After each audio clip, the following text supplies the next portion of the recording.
tidak ada hak dihiasi ukiran, lukisan, dan gambar khas. Coraknya biasanya dihiasi ukiran sederhana, garis, pola, geometris dasar, atau dicat warna cerah, namun seringkali hanya menampilkan warna alami kayu yang digunakan.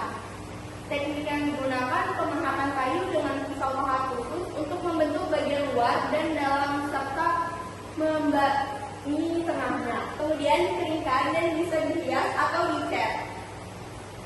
Untuk bahannya biasanya terbuat dari kayu galuh, lalu ada palu dan pakat, pisau tajam, ampas, sapu, cat kayu, dan bahan hiasan juga pengikat. Namun pengikat bersifat opsional. Untuk pergerakan di pasar, peminat pulpen menurun karena kalangan tertentu saja yang masih membeli pulpen. Nilai estetika pulpen terdapat pada kesederhanaan bentuk, keunikan bahan kayu, dan fungsi praktisnya yang menjadikan simbol budaya dan kerajinan tangan yang menarik. Dan untuk nilai fungsinya sebagai alat sehari-hari, terutama untuk para petani karena bentuknya yang kuat tapi praktis. Selanjutnya ada marugame uchiwa dari Jepang. Kipas tangan dari Jepang yang terbuat dari bambu dan kertas. Bentuk dari marugame uchiwa adalah dua titik dengan pegang lurus dari bambu, bagian kepala dan dalam menyatu dalam kerangka.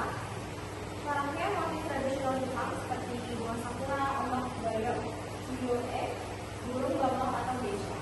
Tekniknya adalah pertama, kerangka bambu dibelah halus dan dipres.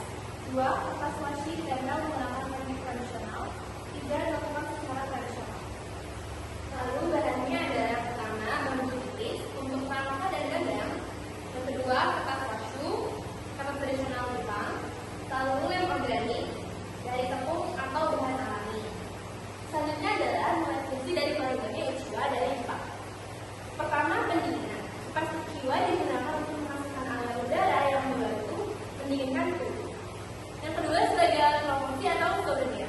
Kipas uchiwa seringkali menjadi alat promosi atau souvenir yang diberikan oleh marugame kepada pelanggan mereka.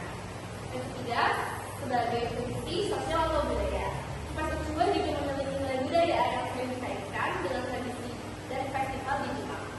Selanjutnya di sini ada permadani, yaitu permadani ini adalah kapal tenun yang berasal dari wilayah Anatolia dan sekitarnya di Turki.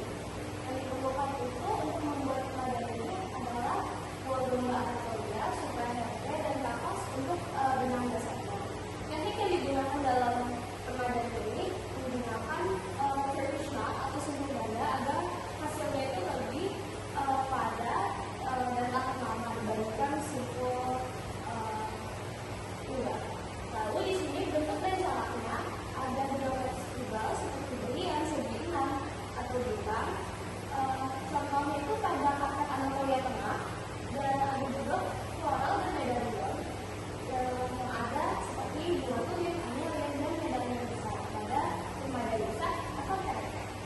Kemudian ada kondisi pergerakan permadani seperti apa? Permukaan ada yang permadani ini sangat besar, kelas tinggalnya itu beragam. Jadi sederhana awal sampai di selain bagian orang. Hal ini juga berpengaruh pada harga permadani, di mana permadani yang diproduksi massal lebih murah dan terjangkau dibanding dengan permadani buatan tangan yang dari kualitasnya sudah pasti beda. Kemudian nilai estetika dari permadani sendiri adalah terletak pada motif, warna, dan juga kualitas bahannya. Selain itu memiliki warna dan motif yang beragam. Corak pada permadani ini menampilkan corak khas Turki yang berbeda. Nilai fungsi permadani ada juga sebagai alas lantai yang